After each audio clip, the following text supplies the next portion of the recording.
Hello student, स्वागत है आप सभी का आपके अपने YouTube channel Galaxy of education पर। साथियों, आज के इस वीडियो में हम सभी विभव तथा विभवांतर के बारे में पढ़ने वाले हैं। यह वीडियो आप सभी के लिए बहुत ही ज़्यादा इम्पॉर्टेंट है क्योंकि आपके बोर्ड एग्जाम में विभव तथा विभवांतर पूछा जाता है। तो पहले हम सभी विभव तथा विभवांतर को एक देसी ट्रिक से समझेंगे, फिर हम आप सभी को इसकी फिजिक्स की परिभाषा भी बताएंगे। तो आइए इसको समझते हैं। तो जैसे यहाँ पर हमने देखिए लिया है, तो टंकी को लिया है, जिसका एक टंकी क्या है, टंकी 1 हमने नाम दिया है, दूसरा जो है टंकी 2। अगर आप सभी को यहाँ पर कह दिया जाए कि यहाँ पर कुछ पानी भरा हुआ है, मान लीजिए यहाँ पर कुछ पानी भरा हुआ हो, तो यह पानी इस टंकी पर किसके कारण आएगा? जो टंकी 2 है, ये जो मान लीजिए ये वाली जो टंकी है, इसमें यह पानी इस पाइप के द्वारा आएगा। और अगर आप सभी से अगर पूछा जाए, सिंपल से पूछा जाए कि अगर यह पानी जो है इस टंकी में क्यों आएगा, तो आप सभी को उदाहरण दे, आप सभी आसानी से बता सकते हैं क्योंकि सर इसका जो स्तर है, यानी कि स्तर मतलब जो लेवल है, लेवल मतलब इसकी जो हाइट है वह इस टंकी 2 से टंकी 1 की हाइट ज़्यादा है, इसलिए टंकी 1 से पानी पाइप के द्वारा टंकी 2 में आएगा क्योंकि इसका लेवल जो है टंकी 1 का वह ज़्यादा है। अगर हम इसमें जो पानी है वह टंकी 2 में आएगा, अगर आप सभी इसका लेवल बदलते हैं तो यदि टंकी 1 का लेवल ज़्यादा है टंकी 2 से, तो टंकी 2 में पानी आएगा किसके कारण? लेवल के कारण। लेवल के कारण ही इसमें पानी आने वाला है क्योंकि इसका इसका इसका लेवल और इसके लेवल में अंतर है। तो यहाँ पर टंकी 1 से टंकी 2 में पानी क्यों आ रहा है? स्तर के अंतर के कारण। किसके कारण? स्तर के अंतर के कारण। स्तर के अंतर के कारण टंकी 1 से टंकी 2 में पानी आ रहा है। ठीक इसी प्रकार चालक में क्या होता है, जैसे मान लीजिए यहाँ पर एक चालक है, पहले हम एक चालक बना लेते हैं। यह एक चालक है और इसके दो बिंदुओं के बीच आप सभी को इलेक्ट्रॉन को, यानी कि इलेक्ट्रॉन का बहाव करना है। मान लीजिए यह बिंदु 1 है और यह बिंदु 2 है, और आप सभी चाहते हैं कि इन दोनों बिंदुओं के बीच में इलेक्ट्रॉन का प्रवाह हो, अर्थात इलेक्ट्रॉन इसमें बहें, अर्थात आवेश का प्रवाह हो। किसका हो? आवेश का प्रवाह हो। तो आप सभी को क्या करना पड़ेगा? तो बिंदु 1 से बिंदु 2 पर आवेश का प्रवाह तब होगा जब इनके दोनों के बीच में विभव का अंतर होगा, अर्थात बिंदु 1 का विभव, जैसे इसका विभव स्तर जो है, इसका विभव कुछ दूसरा हो और इसका विभव कुछ दूसरा होगा। जिस प्रकार यहाँ पर इसका स्तर ज़्यादा है किससे? टंकी 2 से, तो वैसे ही प्रकार अगर विभव एक जो पहला बिंदु लिया गया, अगर इसका विभव ज़्यादा होगा विभव 2 से, तो ये जो 2 नंबर वाला विभव है, अगर इसको विभव लिया जाए, ये है विभव आपका दूसरा नंबर का, ये है विभव आपका पहला नंबर का। तो अगर आप इसके बीच में अंतर होगा तभी यहाँ से ये इलेक्ट्रॉन एक बिंदु 1 से बिंदु 2 पर जाएगा। तो इसके बीच में क्या होना चाहिए? तो यहाँ पर होना चाहिए विभवांतर। क्या होगा? जब यहाँ पर विभव में अंतर होगा तभी यह इलेक्ट्रॉन एक बिंदु से दूसरे बिंदु तक जाएगा। जिस प्रकार यहाँ पर स्तर के अंतर के कारण पानी टंकी 1 से टंकी 2 में जाता है, उसी प्रकार चालक में किन्हीं दो बिंदुओं के बीच विभव के अंतर के कारण क्या जाता है? इलेक्ट्रॉन प्रवाहित होते हैं। आइए अब हम सभी इसको आपको लिख के बताते हैं। तो दोस्तों आइए अब हम सभी इसको एक बार फिर से समझते हैं। आपके जो जैसे स्तर के अंतर के कारण पानी प्रवाहित होता है, जैसे स्तर के अंतर के कारण इस टंकी से इस टंकी में पानी प्रवाहित होता है, वैसे ही विभव के अंतर अर्थात विभवांतर के कारण आपका जो चालक है उसमें इलेक्ट्रॉन प्रवाहित होते हैं। इलेक्ट्रॉन के प्रवाहित होने का मतलब क्या है? उसमें आवेश प्रवाहित होता है। विभव को आप सभी विभव दाब से प्रदर्शित कर सकते हैं। जैसे यह जो विभव है इसका एक दाब होगा और यह जो विभव होगा इसका एक दाब होगा। अगर और जो विभवांतर है उसके विभव दाब का अंतर होता है। जो वैद्युत दाब है, विभव को आप सभी विभव दाब या वैद्युत दाब कह सकते हैं, और जो विभवांतर है वह क्या है? वैद्युत दाब का अंतर। जब आपके चालक में एक बिंदु से दूसरे बिंदु के बीच में वैद्युत दाब का अंतर होता है तो वहां पर इलेक्ट्रॉन एक बिंदु से दूसरे बिंदु पर प्रवाहित होते हैं। जब इलेक्ट्रॉन प्रवाहित होते हैं तो इलेक्ट्रॉनों के प्रवाह होने के कारण चालक में आवेश प्रवाहित होता है और आवेश के प्रवाह की दर को ही विद्युत धारा कहा जाता है, अर्थात चालक में विद्युत धारा का प्रवाह होता है। तो एक बार फिर से आप समझ लीजिए, जो इस चालक का यानी कि जो इस टंकी का स्तर है, यानी कि जो लेवल है वो इसका विभव है, और जो ये इस टंकी का जो स्तर है वो इसका विभव आप समझ सकते हैं। और इन दोनों टंकियों के स्तर यानी जो लेवल के बीच में जो अंतर है वही इन दोनों विभव के बीच में आप सभी उसको विभवांतर के द्वारा समझ सकते हैं, जिसके कारण आपके जो बिंदु मान लीजिए 1 है और जो बिंदु 2 इसको समझ लीजिए, तो यहाँ से यहाँ पर इलेक्ट्रॉन का प्रवाह होगा। जिस प्रकार इस टंकी में पानी का प्रवाह होगा उसी प्रकार इस चालक में इस बिंदु 1 से बिंदु 2 के बीच में इलेक्ट्रॉनों का प्रवाह होगा।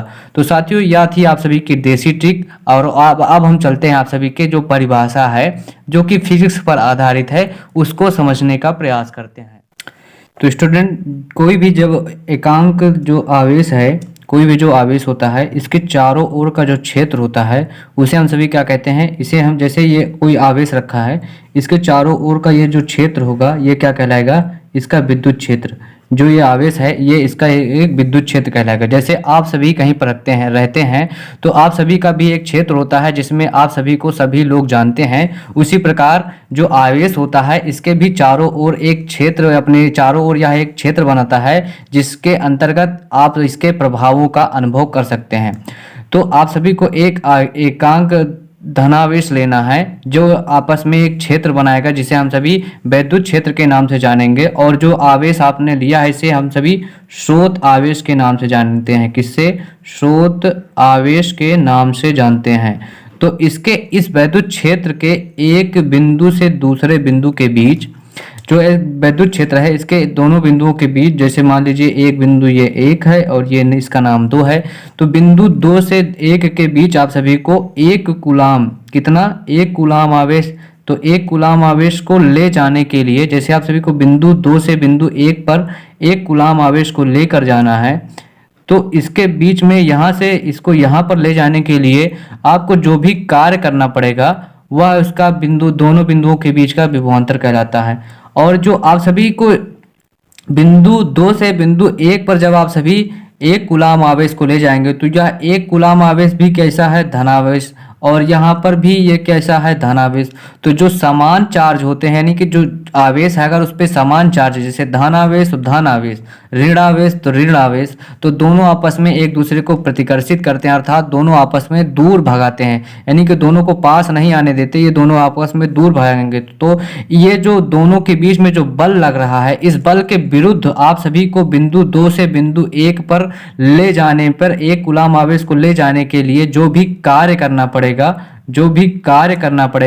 वो जो कार्य को हम सभी W से प्रदर्शित करते हैं, W फॉर वर्क। तो जो बिंदु 2 से बिंदु 1 पर ले जाने के लिए बल के विरुद्ध जो आप सभी को कार्य करना पड़ेगा वही इन दोनों बिंदुओं के बीच का विभवांतर कहलाता है।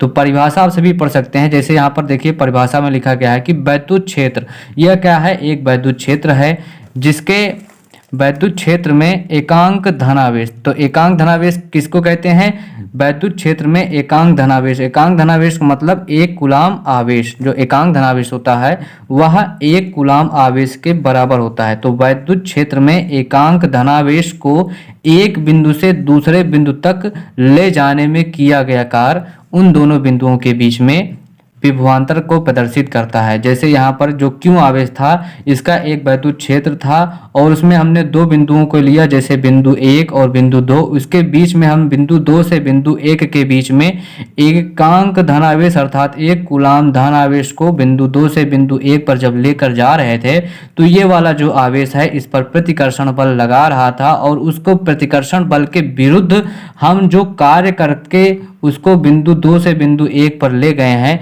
वही उन दोनों बिंदुओं के बीच का विभवांतर कहलाता है। आशा करता हूं आप सभी को विभवांतर की परिभाषा समझ में आई होगी।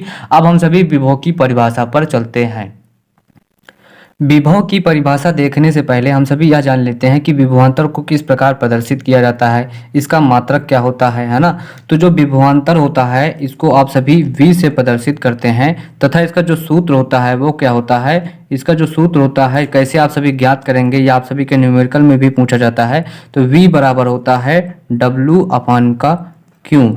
V बराबर क्या होता है W अपॉन में क्यों, ये होता है इसका विभवांतर का सूत्र। जो आप दो बिंदुओं के बीच में जो विभवांतर निकालेंगे उसके बीच में जो किया गया कार्य होगा वो उसमें आवेश को ले जाने के लिए वही उसका विभवांतर कहलाएगा। तो विभवांतर के जो मात्रक होता है, अब इसका हम सभी मात्रक देख लेते हैं कि इसका मात्रक क्या होता है। तो कार्य का मात्रक क्या होता है, तो कार्य का मात्रक होता है जूल, कार्य का मात्रक होता है जूल।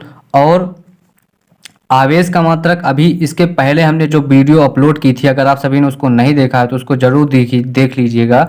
हमारे चैनल पर वह वीडियो आप सभी के लिए उपलब्ध है कि जो आवेश होता है इसका मात्रक क्या होता है। तो आवेश का मात्रक हमने आप सभी को बताया था कि एसआई पद्धति में आवेश का मात्रक कूलाम होता है।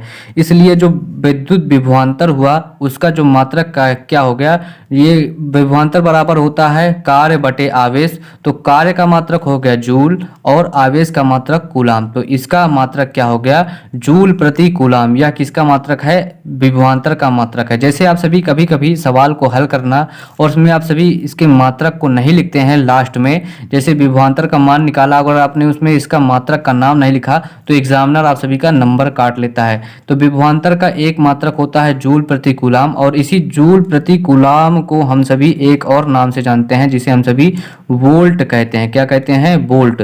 तो यह है विभवांतर का पहला मात्रक और यह दोनों है दूसरा मात्रक। दोनों के दोनों आप सभी के एसआई पद्धति में विभवांतर के मात्रक हैं। तो आइए अब हम सभी विभव के ऊपर चलते हैं। या थी आप सभी के विभवांतर की पूरी फुल जानकारी। आशा करते हैं आप सभी को विभवांतर बिल्कुल अच्छी तरीके से समझ में आया होगा। तो अब हम सभी विभव की ओर चलते हैं। जैसा कि अभी हमने आप सभी को बताया कि जो कोई भी जो आवेश होता है उसके चारों ओर का जो क्षेत्र होता है, मान लीजिए ये इसके चारों ओर का ये जो क्षेत्र है यह इसका विद्युत क्षेत्र होता है। किसी आवेश के चारों ओर का वह क्षेत्र जिसके अंतर्गत उस आवेश के गुणों का या उसके प्रभावों का अध्ययन किया जा सके वह उस आवेश का विद्युत क्षेत्र कहलाता है। तो विभव में क्या होता है कि जो कोई भी जो एकांक धनावेश को हम सभी किससे प्रदर्शित करते हैं, तो एकांक धनावेश जो होता है इसको क्यू नॉट से प्रदर्शित किया जाता है। जब एकांक धनावेश को विद्युत क्षेत्र के किसी बिंदु तक, यानी कि जो एकांक धनावेश है, मान लीजिए यह बिंदु ए है, एकांक धनावेश को विद्युत क्षेत्र अनंत से, कहाँ से लाना है, अनंत से,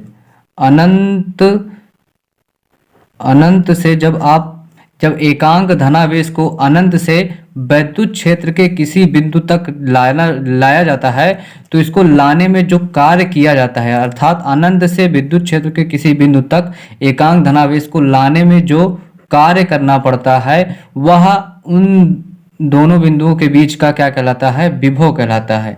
विभवांतर में क्या होता था कि आप सभी को विद्युत क्षेत्र के अंदर किसी दो बिंदुओं के बीच एकांक धनावेश को यानी कि दोनों बिंदुओं के पास ले जाना था। लेकिन जो विभव होता है इसमें आप सभी को अनंत से विद्युत क्षेत्र के भीतर स्थित किसी बिंदु पर एकांक धनावेश को ले जाना पड़ता है। तो अनंत से विद्युत क्षेत्र के भीतर किसी बिंदु पर लाने में जो कार्य किया जाता है वही उन दोनों के बीच का विभव कहलाता है। आइए अब हम सभी इसकी परिभाषा देख लेते हैं। तो इसकी परिभाषा है एकांक धन आवेश को अनंत से विद्युत क्षेत्र के किसी बिंदु तक लाने में किया गया कार्य उस बिंदु के विभव को प्रदर्शित करता है। अनंत से एकांक धनावेश को विद्युत क्षेत्र के किसी बिंदु तक लाने में जो कार्य किया जाता है वही उन दोनों के बीच का विभव प्रदर्शित करता है। विभव को भी V से प्रदर्शित करते हैं और इनका जो कार्य करना पड़ रहा है तो कार्य को हम सभी W से प्रदर्शित करते हैं। और किसको लाया जा रहा है, तो आवेश को लाया जा रहा है तो आवेश को Q से प्रदर्शित करते हैं। ये हो गया इसका सूत्र। विभव और विभवांतर दोनों का सूत्र सेम ही होता है, V बराबर W/Q। तो इसका मात्रक भी सेम होगा। तो इसका मात्रक क्या हो गया, कार्य का मात्रक तो हो गया आप सभी का जूल, कार्य का मात्रक क्या होता है, जूल होता है। और आवेश का मात्रक क्या होता है, तो आवेश का मात्रक होता है कूलाम। क्या होता है, आवेश का मात्रक कूलाम होता है। जूल को J से प्रदर्शित करते हैं, और कूलाम को सी पद से प्रदर्शित करते हैं, तो इसका मात्रक क्या हो गया, जूल प्रति कूलाम। आवेश का एक मात्रक क्या हो गया, जूल प्रति कूलाम। तथा इसका भी एक जो नेक्स्ट मात्रक है वह कौन सा हो गया है, वी फॉर वोल्ट। जो वोल्ट है यह भी विभव का मात्रक है। तो आशा करता हूं आज की इस वीडियो में आप सभी को विभव तथा विभवांतर बिल्कुल ही अच्छी तरीके से समझ में आ गया होगा। आप सभी को मोस्ट इंपॉर्टेंट क्वेश्चन की जो ये सीरीज चल रही है, इसी प्रकार हम सभी इसके पहले हमने आप सभी को वैद्युत आवेश तथा वैद्युत धारा के बारे में बताया था। फिर 1 एम्पियर धारा क्या होती है उसके बारे में भी हमने बताया। तो आप सभी को यह आज की वीडियो है, इसके पहले वाली वीडियो आप सभी ने अगर इसको नहीं देखा तो उसको भी आप सभी देख लेना, जिससे आप सभी के बोर्ड एग्जाम की तैयारी एकदम बेहतर तरीके से हो जाएगी। तो आप सभी ने अगर अभी तक हमारे चैनल को सब्सक्राइब नहीं किया है तो इसको सब्सक्राइब करके नोटिफिकेशन बिल को भी ऑन कर लीजिए, क्योंकि यहाँ पर आप सभी को बोर्ड एग्जाम 2023 की तैयारी कराई जाती है।